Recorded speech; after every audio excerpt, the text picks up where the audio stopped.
All right, so we have our final case study on the difference between kind of a Christian empire or Christian countries versus an Islamic area, and how this, matters for growth. We recall this whole theory about that we've laid out, these legitimating agents, and how they kind of get the policies they want, and how that might matter for growth. So our final case study is the printing press, invented in 1450. It is one of the most important technologies, obviously, ever.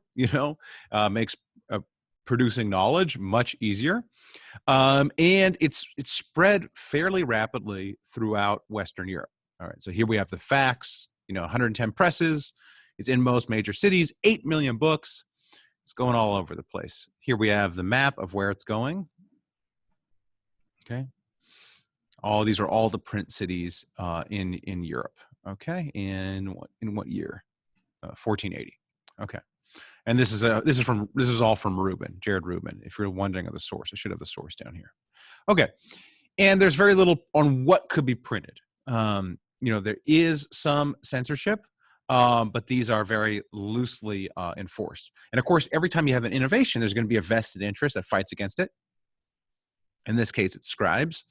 But they were unsuccessful. So we have the vested interest in the church that would kind of be against the printing press, but they're not able to really block it. All right, and it spreads through Western Europe.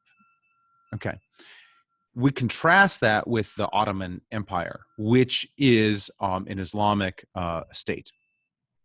It does not spread to the Ottoman Empire. And really, the powers that be were able to block it there for 3 centuries. And just to make the case, sorry, this is the history. So they know about it, but they ban it. Essentially, the Sultan bans it, and then it finally is allowed in the 18th century. Hold on, jackhammer outside. Let me close the window. A lot of construction today. Okay, and so we just want to refute some of the explanations that are out there for why the Ottomans didn't adopt it. So one explanation that's given is like, oh, it's just too hard to print in Arabic. They just didn't have the technology. That's not true. They were printing in Arabic actually in Europe, and the knowledge existed in the Ottoman Empire. Because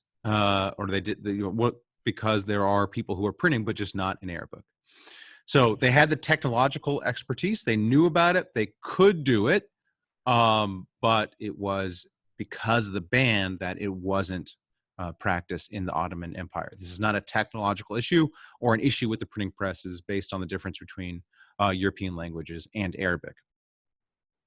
Okay, and so what's going on here is the religious authorities saw the printing press as a direct threat to their power. They essentially have a monopoly on the transmission of religious knowledge.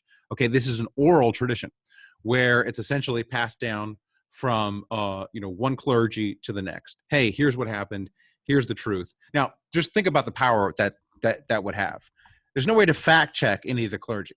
So if I'm a clergy, I could just say, hey, this is the oral tradition. This is what happened. This is the truth. Essentially, the clergyman, is given complete power over the religious truth.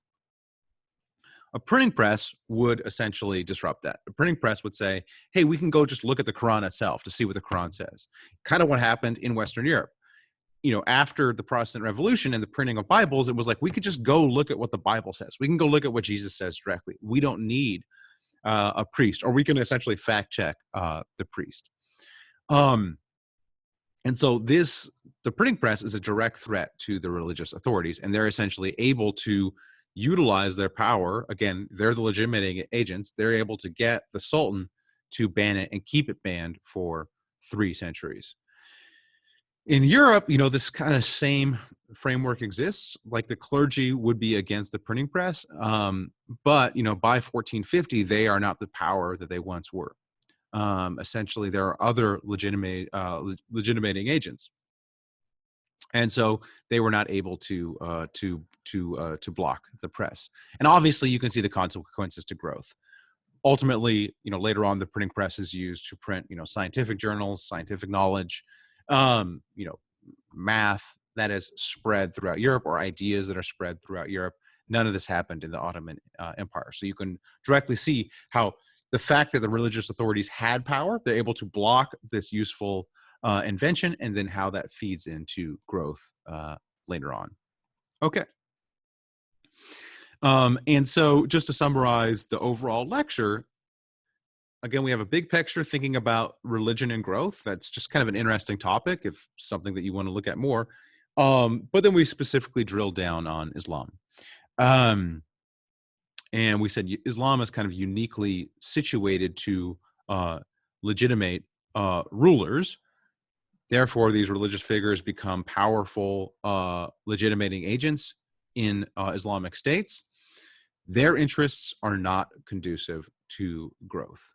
So there's nothing, according to Jared Rubin, there's nothing kind of, antithetical to growth within Islam, but it's just this sort of political economy that develops because of the religion that ultimately leads to stagnation. And even in the present, you can see this as well. Many of the policies advocated by religious elites in Islamic countries are not conducive to growth. Okay, that is the Middle East, and that is the week. All right.